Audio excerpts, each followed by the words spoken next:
Hey guys, thanks for checking out the Bayside Fabrication YouTube channel here today. On this episode, we will build a really stupid exhaust. We will cut some parts off the car, and we will install some really ghetto coilovers. So thanks for watching. Feel free to like and subscribe and enjoy the journey with me.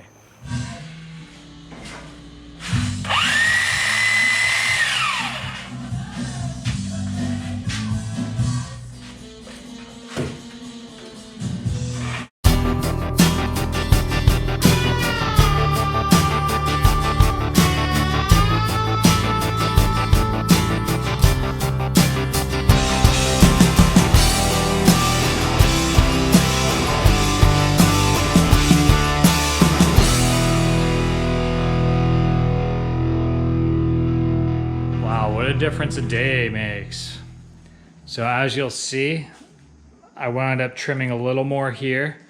So I left extra meat on there because I just wanted to give it a look and to see how it's going to pan out essentially. So you can always cut more off, you can't cut less. So, but check the back out. This is so sick. Okay, so for details here, I have it cut right here now, and I think I might leave it like this. Having this little compartment here is actually would be kind of cool, because that way I have a place for my license plate and I have a place for my battery. So I can have a license plate one side, battery one side, and it's kind of like this little, I don't know, area. I mean, I could cut this out. It's not doing much, but I mean, what am I gonna save? 3 or 4 pounds?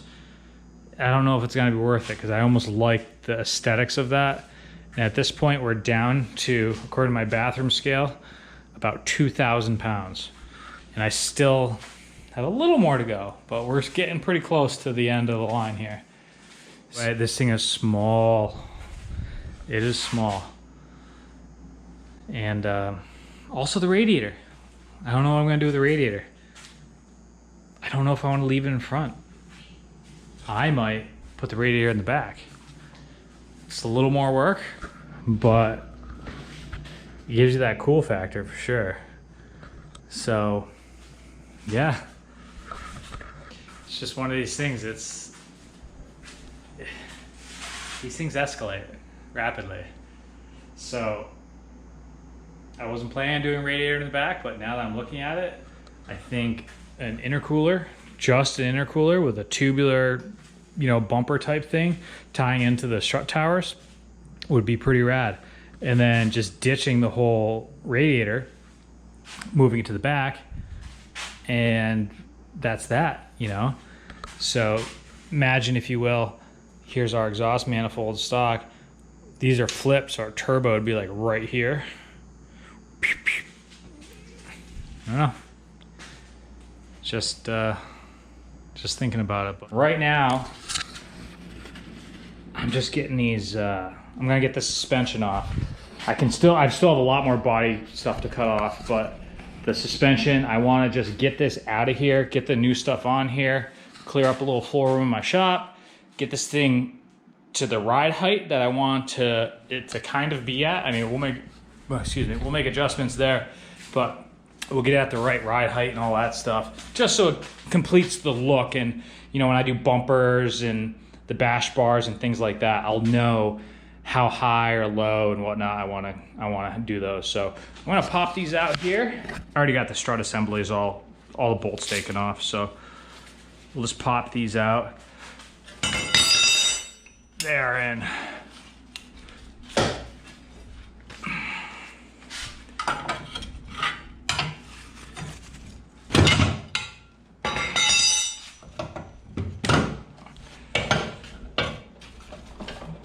These things are toast.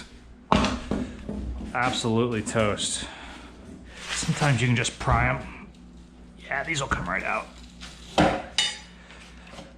It helps that the bushings are all smoked. So, I mean, that's how easy it is. All right, so we got our ghetto eBay suspension on. I decided to get it, kind of not rush it, but do it tonight because my wife's X5, which is right outside the door, developed a coolant leak that I noticed today.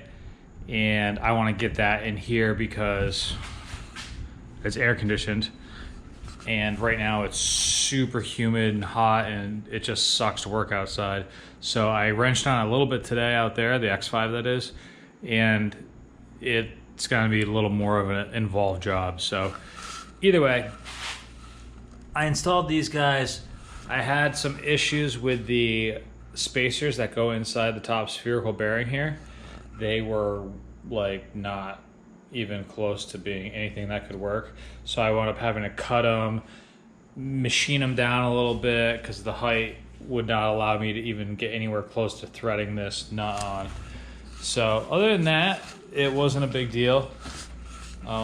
Quality is what you would expect for 300 bucks. So I'm not gonna get my hopes up at all, but it will get us low. So right now I'm going to just pop the wheels on real quick. We'll lower this thing to the ground and see where it's at, but I'm pretty excited because I think it's gonna be a pretty low low stance with the settings I have on these perches right now. So all right guys, so I just want to share with you something here. I want to take off this fan clutch. What did I do with it? There it is. So I want to take off this fan clutch. Not a big deal, right? Well, on BMWs you need this big old, what is it, 32 millimeter wrench, and you can generally just whack it. It's reverse thread, so you generally just whack it with a mallet and it'll pop free. Well, in this case, we had issues. One of them being the pulley that was on here disintegrated in a million pieces. So then what I did is I made this tool here, which as you can see, bent the crap out of that. But let me show you, before I made that tool, that's a wrench I was using to hold it into place. I've never had a fan clutch beyond that type before. It was crazy. So with that being said, this pulley is just a plastic piece of junk. So I'm just they make aluminum aftermarket ones. I'm just gonna get one of those. And then, yeah, not a huge deal, but it's one of those things. I was like, oh, before I lower the car down, I'm just gonna take this fan clutch off real quick just because I'm not gonna be using it. And of course that turned into a 45-minute project. So it's kind of how life goes in these cars, or any car for that matter. But all right, we're gonna finally lower it down now.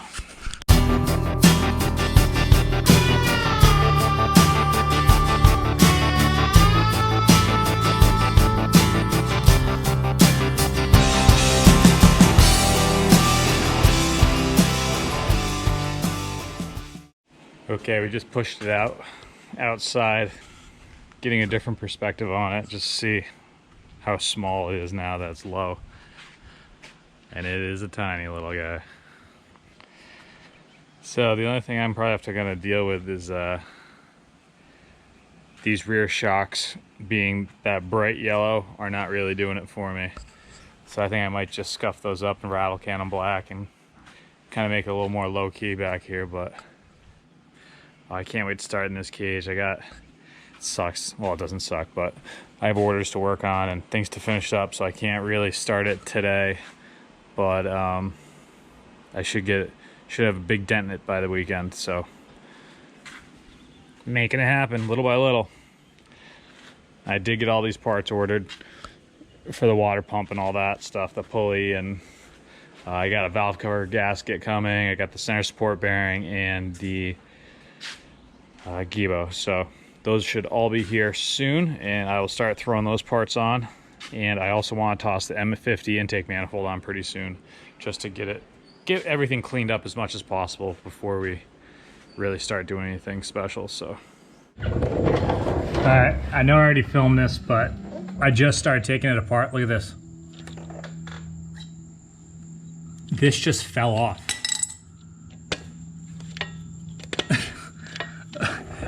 Unreal.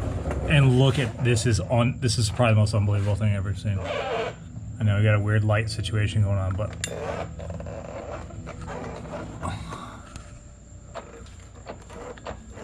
Look at that.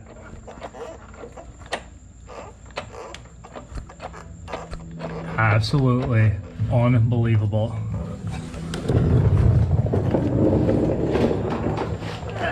Absolutely unbelievable. I don't even know how that, it just blows my mind. So FCP Euro delivered a box of goodies, and those two parts are in it. So we're swapping those out tonight. Hands down, the worst I've ever seen. That's out of control. Look at the bolt heads. So these were actually hitting. Oh, it's right here. These are actually contacting the drive shaft right here. So anytime it had any torque on it, it would just hit. And on drive shaft, it looks like these aren't, I think these aren't bent. They look straight. They just look like they're a little hollowed out or gouged out. So I'm not gonna worry about that right now, but that's out of control. So that's fun. Let me show you what that's supposed to look like. Corteco. Awesome BMW parts. These are all from FCP Euro. FCP Euro, these guys are awesome over there. I actually know Nate Vincent and Mike Herkin. They race the TCR cars, and I went out, I've been to their races and stuff. They are just the best people ever. So that's what it's supposed to look like. That's what this one, I mean, this is just chaos. I can't believe it. And also my center support bearing. Yeah, that's pretty sweet. That's, look at that. That's unbelievable. I'll show you what that's supposed to look like too. So that's what it's supposed to look like. I mean, it's the same part, but this is just crazy madness. So I'm gonna go out on a limb and say the driveline vibration I was experiencing probably had something to do with this. Furthermore, I'm not sure, but I think maybe it popping out of gear, I think this thing was twisting and actually maybe hitting the linkage on the shifter. And because once it twists in reverse, it actually kind of oblongs and gets a weird shape. And I think it was actually, you know, raising up and just hitting the shifter. So maybe that's it. Maybe it's not my transmission at all, but we'll see. Either way, that's not a huge deal. That's just reverse. So yeah, we're just gonna reinstall these. There's plenty of videos online on how to do this. This is very simple stuff. I will have to source new bolts. I think I have some in a parts bin somewhere. Crazy stuff. You never know what you're gonna find when you buy a new car. Well, not a new car. Buy a new to me car. Stuff like this. This is why maintenance is important on cars. I just, you know, people just drive the crap out of stuff, and that's what happens, and it just creates problem down the line from this. So simple stuff like this. I mean, cripes, I think this was a $30 part. It's not even a big deal, you know? So I'm gonna do a non-paid service for FCP Euro. I bought this from FCP Euro. It's good for life. Yes, you heard that right. It's good for life. That's why I buy all my stuff. All my maintenance stuff comes from FCP Euro. You buy it once, you buy it forever. I bought injectors for the diesel, serpentine belts, all that stuff. Oil. Yeah, you can buy engine oil from FCP Euro. Engine oil. You drain your used oil, send it to them, they will send you brand new engine oil back. No BS of it. I mean, it's crazy. I don't know. I don't know. But yeah, check them out. They're awesome, awesome, awesome, awesome company. So that's my FCP Euro plug. Guys, send me free stuff. I love you.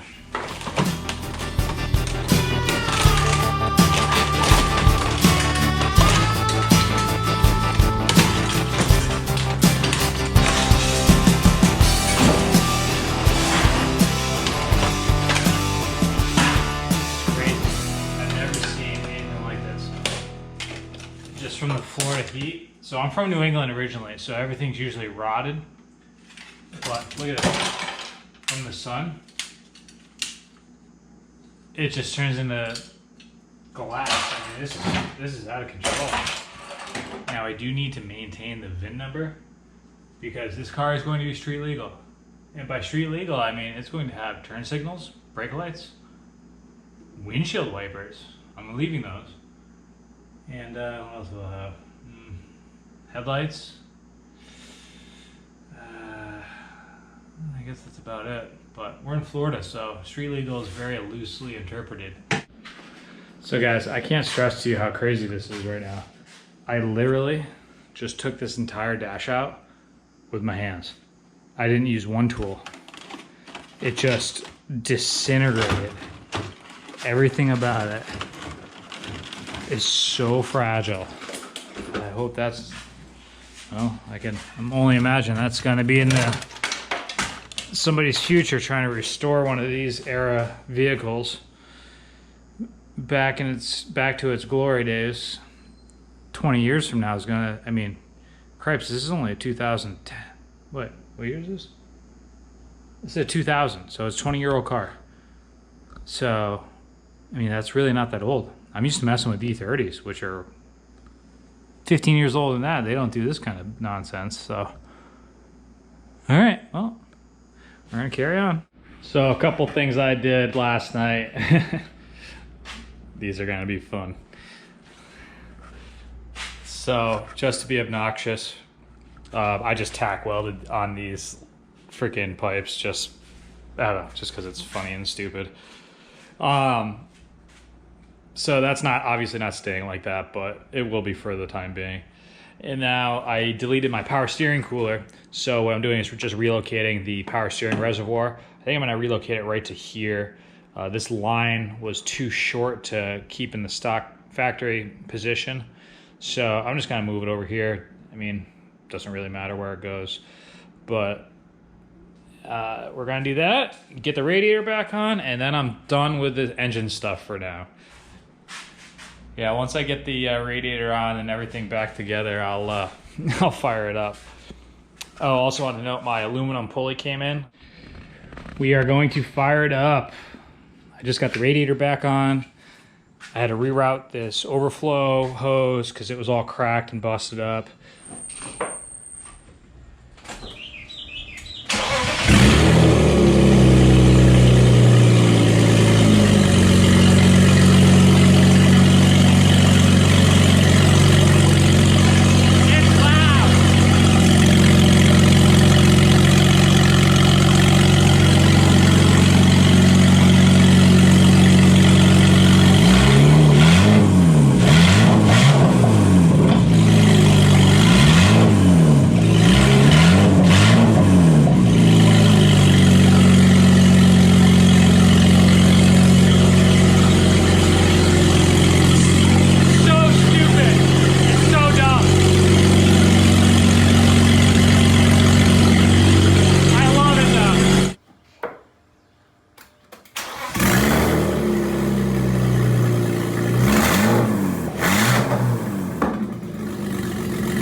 So sick.